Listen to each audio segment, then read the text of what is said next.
Hello बच्चों, क्या हाल चाल। बहुत बढ़िया। तो आज हम वापस एक बार और नया लेक्चर लेके आ चुके हैं chemistry by Kushal sir YouTube channel पे।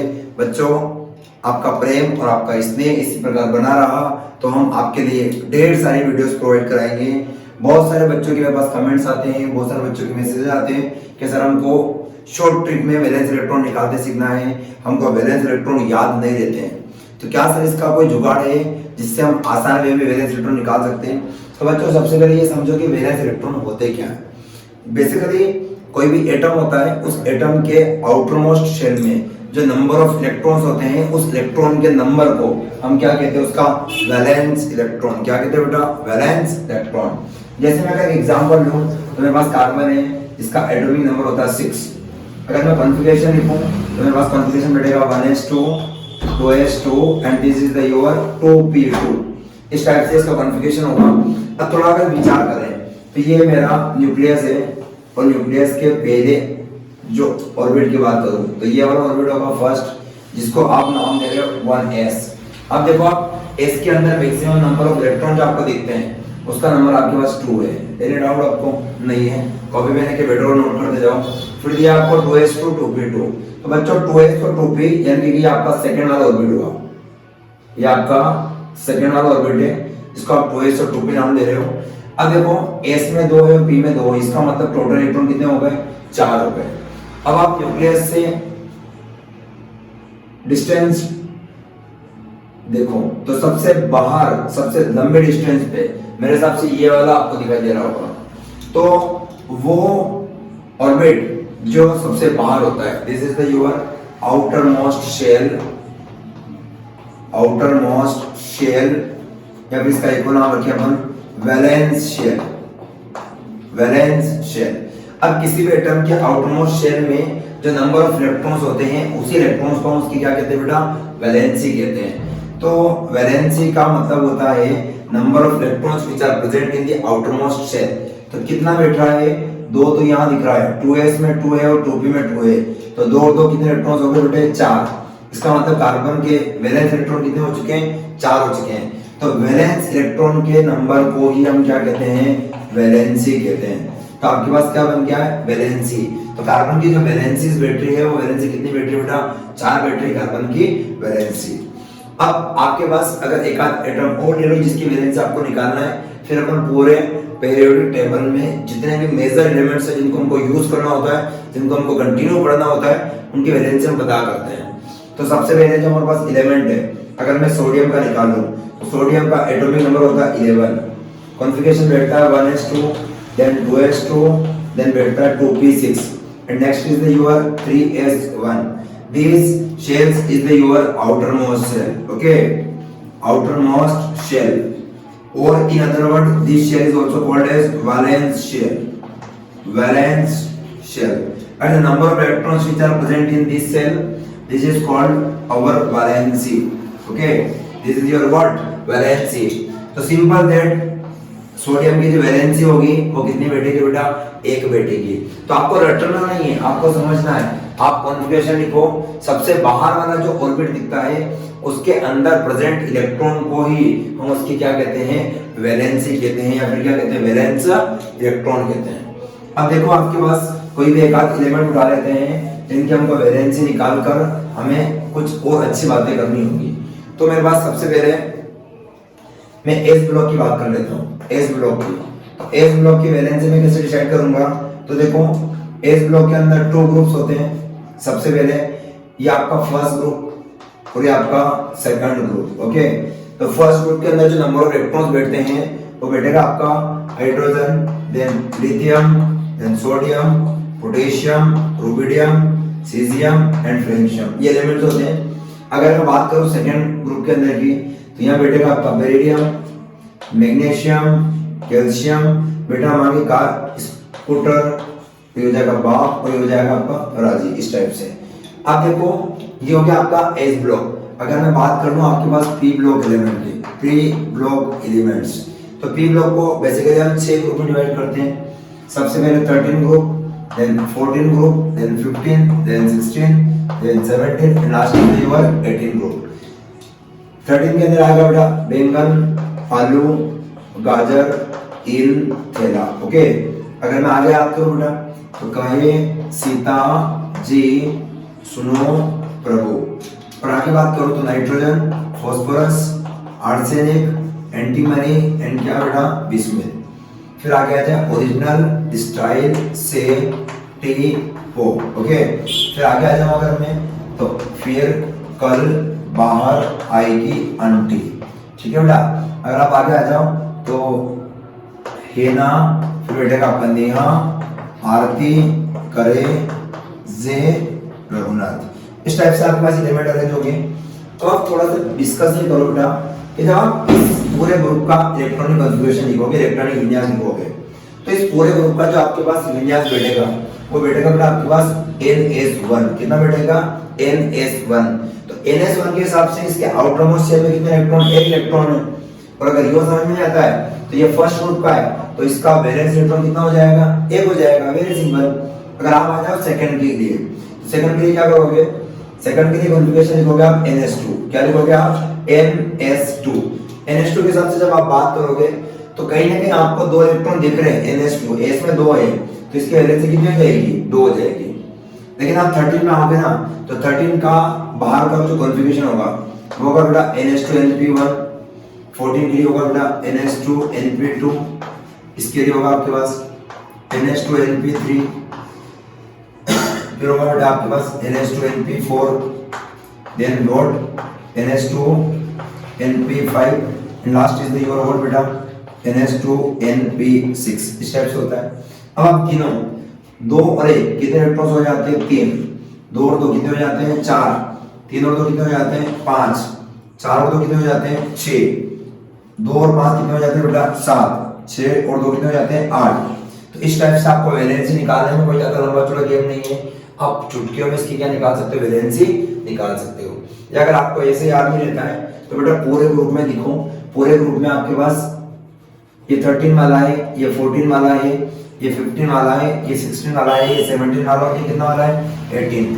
तो 13 की वैलेंसी 3 हो जाएगी, 14 की वैलेंसी 4 हो जाएगी, 15 की वैलेंसी 5 हो जाएगी, 16 की वैलेंसी 6, 17 की 7 और 18 की 8। अब मैं आपको एक जबरदस्त बात बताने वाला हूँ जो बहुत बच्चे अक्सर कंफ्यूज होते हैं। आपको दिक्कत क्या आती है कि बच्चे ग्रुप को भूल जाते हैं, 13 का 14 में चिपका देते हैं और 14 का 13 में चिपका देते हैं। तो आपको मैं इसके लिए एक शानदार सी बात बताने वाला हूँ, तो आशा करता हूँ कि आप इस बात को ध्यान से समझेंगे।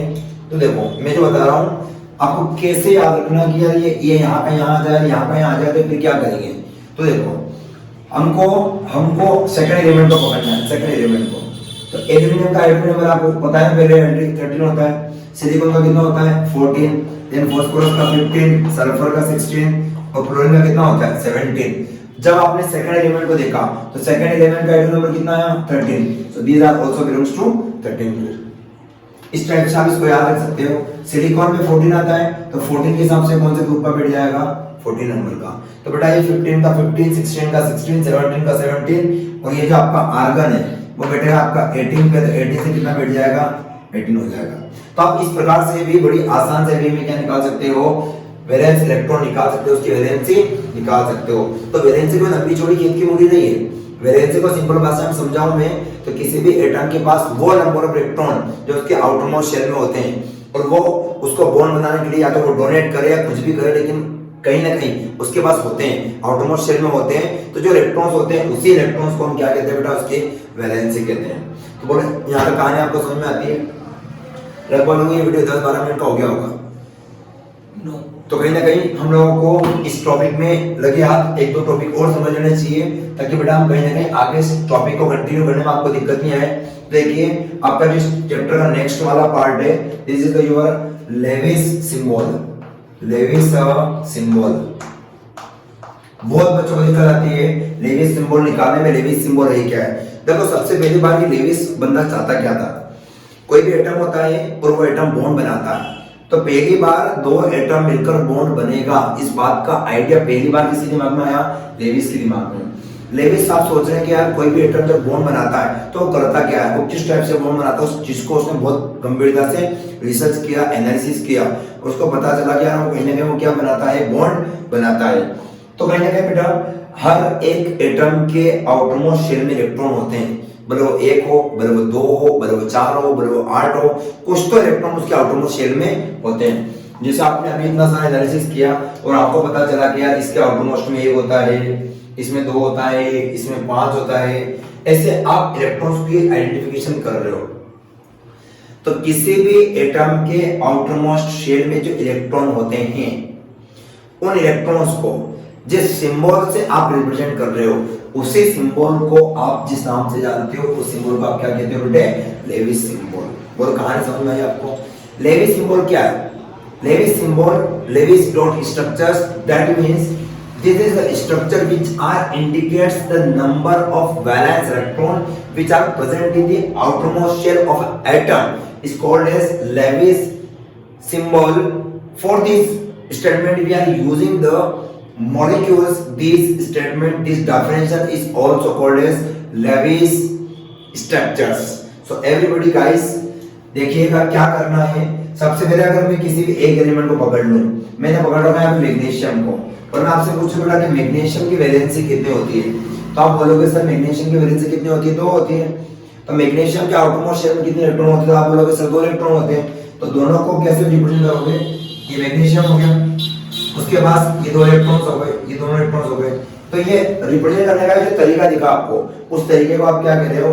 Levi's symbol. ये जो मैंने तरीका रिप्रेजेंट किया ना, इस तरीके को, इस टेक्निक को आप क्या कहते हो? लेविस सिंबल कहते हो। अगर मैं बात करूं किसी भी अलग एटम के लिए, जैसे एल्यूमिनियम है, एल्यूमिनियम में ऑफकोर्स नो डाउट इलेक्ट्रॉन कितने होते हैं? 3 होते हैं। तो अगर आप इसको शॉर्टकट वे में रिप्रेजेंट करोगे तो आपको कुछ नहीं करना, एल्यूमिनियम बनाना है, उसके बाद 3 इलेक्ट्रॉन बनाना है, 1 इलेक्ट्रॉन, देन 2 इलेक्ट्रॉन और देन 3 इलेक्ट्रॉन।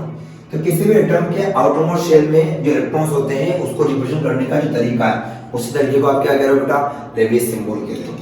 ऐसे एक आध और ले लेते हैं, या फिर इसी को मैं थोड़ा अगर एडवांस लेके जाऊं, तो मैग्नीशियम जो होता है ना, बहुत सारे लोग क्या करते हैं, इसको ऐसा ना रिप्रेजेंट करते हुए कुछ दिव्य ज्ञानी, दिव्य लोग, दिव्य पुरुष इस प्रकार से बनाते हैं। तो वो भी गलत नहीं है, वो भी कहीं ना कहीं सही है। आप उसको गलत ना समझें, स्टार लाइक स्ट्रक्चर दिखता है वो। ऐसे एल्यूमिनियम में भी अगर करें हम, तो कुछ 1, कुछ 2 और कुछ 3 इस प्रकार से स्ट्रक्चर्स रिप्रेजेंट होते हैं। तो जिनको हम क्या कहते हैं? लेविस सिंबल कहते हैं। लेकिन बेटा ये वाले प्रेफर मैं ज्यादा करूंगा, या फिर अगर आप बनाओ तो ये वाले बनाइए। इन वाले स्ट्रक्चर्स को बनाने में कोई मतलब नहीं है, और मोस्ट ऑफ द प्रेफरेंस अगर हम दें बेटे तो ये वाली बनाइए, ताकि ज्यादा क्या होगा, आपका बेनिफिट्स होगा, आप आसान वे में चीजों को कर सकते हो। तो ऑल माय डियर स्टूडेंट्स, अब 2-5 हम प्रैक्टिस क्वेश्चन करते हैं। उन क्वेश्चन के माध्यम से हम समझने की कोशिश करते हैं कि क्या हम लेविस डॉट स्ट्रक्चर और लेविस सिंबल को कर सकते हैं। तो सबसे पहले 4-5 एग्जांपल लेते हैं जो आपको लेविस सिंबल सॉल्व करने के लिए परेशान कर रहे हैं। तो देखिए, हेडिंग रहेगा हमारा लेविस सिंबल, उसके बाद मेरा नेक्स्ट वाला जो हेडिंग रहेगा वो रहेगा Lewis dot structure, Lewis dot structures, Lewis structures. Okay, तो सबसे पहले लेविस सिंबल किसके लिए बनता है? लेविस सिंबल बनता है एटम्स के लिए। किसके लिए बनता है? एटम्स के लिए। जबकि लेविस स्ट्रक्चर्स किसके लिए बनता है? मॉलिक्यूल्स के लिए। तो मॉलिक्यूल का जो स्ट्रक्चर है वो क्या कहलाएगा? Lewis structure. जबकि लेविस सिंबल किसका कहलाता है? एटम्स का। तो 2-4 एटम के नाम दिखा दो मुझे, ताकि मैं इसका बड़े आसानी में स्ट्रक्चर डेवलप करूं। तो मेरे सामने यहाँ कहीं ना कहीं मुझे जहाँ तक मुझे दिखाई दे रहा है, तो लोगों की मन में अपेक्षाएं जो चल रही है वो एक तो क्लोरीन की चल रही है, और एक आध स्ट्रक्चर अगर मैं देखूं तो मेरे हिसाब से किसका जाते हो भैया? फॉस्फोरस का जाते हो, तो यहाँ फॉस्फोरस कर दो। अब दोनों में अपन आइडेंटिफिकेशन करते हैं कि इनकी लेविस स्ट्रक्चर कैसे बनाओगे। तो स्ट्रक्चर बनाने से पहले हमको सिंबल बनाने होंगे, फिर ये मॉलिक्यूल बनाएगा, मॉलिक्यूल बनने के बाद हम क्या बनाएंगे? उसका स्ट्रक्चर। तो देखो, सबसे पहले इनका लेविस सिंबल बनाने के लिए हमको एटॉमिक नंबर पता होना चाहिए। और मैं बात करूं एटॉमिक नंबर की, तो क्लोरीन का एटॉमिक नंबर कितना होता है? 17। जबकि फॉस्फोरस का एटॉमिक नंबर कितना होता है? 15 होता है। तो अगर मैं कॉन्फ़िगरेशन लिखूं तो क्लोरीन का कॉन्फ़िगरेशन क्या बैठेगा? क्लोरीन का कॉन्फ़िगरेशन बैठेगा मेरे पास में 1s2, then 2s2, then 2p6 आएगा, देन अगला क्या आएगा? 3s2, और 3p कितना बैठेगा? 5 बैठेगा। इस प्रकार से इसमें कहीं ना कहीं क्या है? इलेक्ट्रॉन से ये जो उसका दिख रहा है मुझे, ये कहीं ना कहीं उसका कौन सा शेल दिख रहा है? आउटर मोस्ट शेल दिख रहा है मुझे। अब आउटर मोस्ट शेल में मेरा एक तो ये 3s है, ये 3s है, और ये 2p है। 2p कितना बैठेगा? 5 बैठेगा। इस प्रकार से इसमें कहीं ना कहीं क्या है? इलेक्ट्रॉन से ये जो उसका दिख रहा है मुझे, ये कहीं ना कहीं उसका कौन सा शेल दिख रहा है? आउटर मोस्ट शेल दिख रहा है मुझे। अब आउटर मोस्ट शेल में मेरा एक तो ये 3s है, ये 3s है, और एक मेरे पास 3p है, ये 3p है। p में कितने इलेक्ट्रॉन दिख रहे हैं मुझे? 3 दिख रहे हैं, देखिए यहाँ पे। तो बना ही इलेक्ट्रॉन। s में आपके पास 2 इलेक्ट्रॉन है, जबकि p में 1 2 और 3 इलेक्ट्रॉन है। ओके, और कहीं ना कहीं एक इलेक्ट्रॉन पीछे और एक इलेक्ट्रॉन पीछे, इस प्रकार से। तो देखो s में 2 होगा, p में कितने हो गए? 5, 1 2 3 4 में कितने हो गए? 5 इलेक्ट्रॉन हो गए। अब शुरू में 3 पेयर्ड है, ये तीनों कितने क्या है बेटे? पेयर्ड है। जबकि एक क्या है, ये जो आपको दिख रहा है ये क्या है? आपके पास अनपेयर्ड है। ठीक है, तो देखो यहाँ देखना पड़ता है, ये आपका क्लोरीन है, तो क्लोरीन के पास एक अनपेयर्ड है कुछ इस प्रकार से। जबकि अगर 3 में पेयर्ड बनाऊं तो एक पेयर्ड यहाँ पे, एक पेयर्ड यहाँ पे और एक पेयर्ड कहाँ पे बेटा? यहाँ पे। इस तरीके से मैं बना पा रहा हूँ। तो ये कहीं ना कहीं कितने इलेक्ट्रॉन हो गए? 2 4 6, यहाँ गिनो बेटा, 2 4 6 हो गए पूरे, और एक अनपेयर्ड है, ये बन गया आपका स्ट्रक्चर। अगर मैं बात करूं फास्फोरस की, तो फास्फोरस के केस में क्या होगा? कॉन्फ़िगरेशन में 1s2 देन 2s2 देन क्या बैठेगा बेटा? 2p6। आगे की बात करूं तो यहाँ आएगा 3s2 देन 3p, कितना आएगा? 2 2 4 और 6 10 और 2 12 और 3 कितना बैठेगा? 15। ये हमारा हो चुका है valence shell, valence shell. Okay, अब बेटा ये हमारा 3s और ये हमारा क्या है? 3p है। तो देखिएगा s में आपके पास 2 इलेक्ट्रॉन, p में कितने इलेक्ट्रॉन है? 3 इलेक्ट्रॉन। तो फास्फोरस का बनाएंगे बेटा, तो फास्फोरस में 2 पेयर्ड रहेंगे जो आपको दिख रहे हैं, और 3 क्या है बेटे? अनपेयर्ड, 1 2 और 3।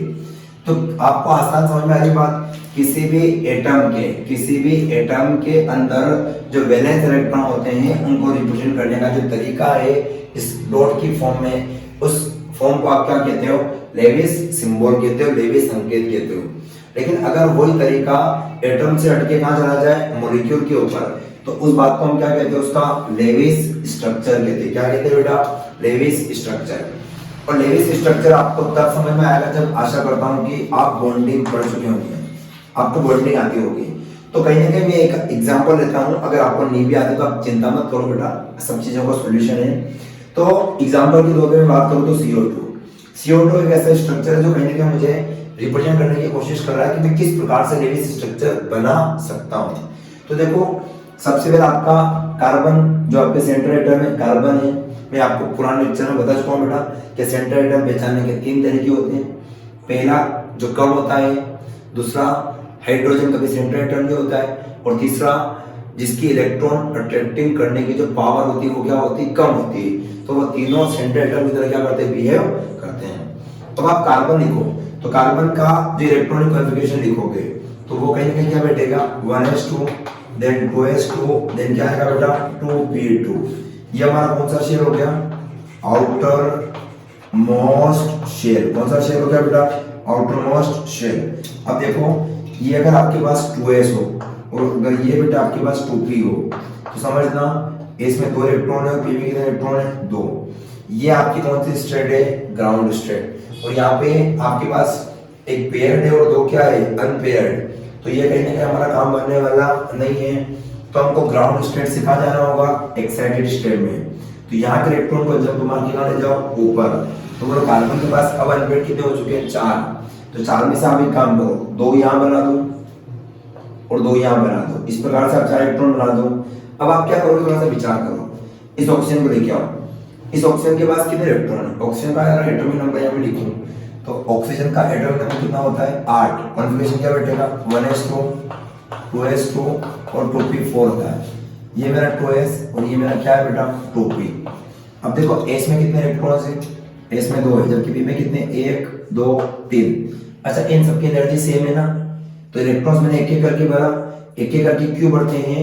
क्योंकि जिनकी एनर्जी सेम होती है उनमें इलेक्ट्रॉन का तब तक पेयरिंग नहीं करना है जब तक कि सभी में एक एक इलेक्ट्रॉन इंटर नहीं कर जाता। इस रूल को हम कौन सा रूल बोलते हैं बेटा? हर्ट्ज रूल बोलते हैं। कौन सा रूल बोलते हैं? हर्ट्ज रूल बोलते हैं।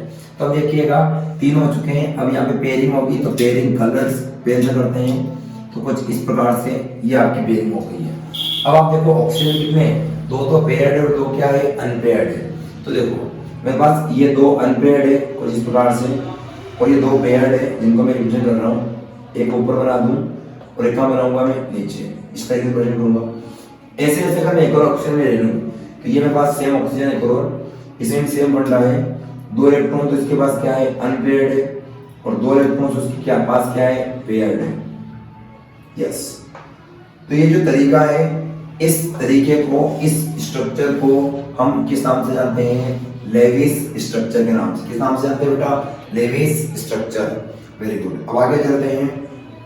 कहीं ना कहीं हमारे पास एक नया स्ट्रक्चर और बनकर तैयार हुआ, और स्ट्रक्चर जो आपके सामने आया है वो स्ट्रक्चर आया है मेरे पास में NH3 का। किसका बेटा, NH3 का, NH3 का। तो NH3 का आप स्ट्रक्चर कैसे बनाओगे, सबसे पहले आपके पास नाइट्रोजन सेंट्रल एटम है, नाइट्रोजन के पास 5 इलेक्ट्रॉन होते हैं, ये आपने इलेक्ट्रॉनिक कॉन्फ़िगरेशन लिख के रख में देख लिया होगा। 5 में से 3 तो अनपेयर्ड होते हैं, 1 2 और ये 3, और 2 के पास क्या होते हैं बेटा, पेयर्ड होते हैं। ऐसा हाइड्रोजन लिखे आओ, एक हाइड्रोजन के पास 1 होता है, एक और हाइड्रोजन के पास 1 होता है, और एक और हाइड्रोजन के पास 1 होता है। तो इस टाइप से ये जो स्ट्रक्चर्स मैं बना के दिखा रहा हूँ आपको, ये स्ट्रक्चर किसकी बेटा बनेगी, अमोनिया की बनेगी। तो आशा करता हूँ कि आपको लेविस सिंबल और लेविस स्ट्रक्चर दोनों आपको समझ में आ गया होगा। दूसरी बात बेटा, मैंने आपको वैलेंस इलेक्ट्रॉन निकालना सिखाया। देखो वैलेंस इलेक्ट्रॉन अगर आपको नहीं आता है तो कहीं ना कहीं आपको Lewis symbol, Lewis dot structure और इस चैप्टर की बॉन्डिंग वाला पार्ट सॉल्व करने में बहुत ज्यादा क्या आने वाली है, दिक्कत आने वाली है।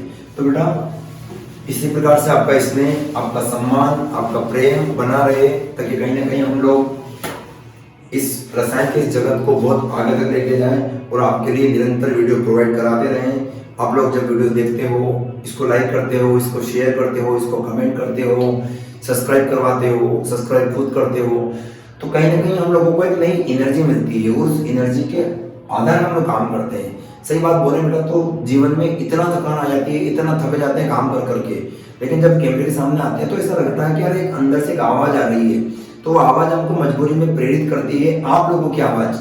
और हम लोग थक जाते हैं, बहुत ज्यादा थक जाते हैं, क्योंकि मैं लगभग 11 घंटे वर्क करता हूँ, 11 घंटे में ऑफलाइन क्लासेस पढ़ाता हूँ। मेरा इतना लंबा शेड्यूल है कि कहीं ना कहीं इतना थकान आ जाती है बॉडी को कि बहुत मुश्किल है। लेकिन एक चीज है, कहीं ना कहीं जब ऑनलाइन की बात आती है तो फिर मेरे अंदर वापस एक एनर्जी से जनरेट हो जाती है, जिसको मैं मुझे मजबूरी में करना होता है। तो बच्चों आप लोग इस स्नेह को, प्रेम को बनाए रखिए, लगातार रसायन का लेक्चर देखते रहिए, इसी प्रकार से चीजों को समझते रहिए। बहुत बहुत धन्यवाद आपका, आपने केमिस्ट्री बाय खुशहाल सर चैनल पे टाइम दिया। स्वस्थ रहिए, मस्त रहिए, मुस्कुराते रहिए। जय हिंद।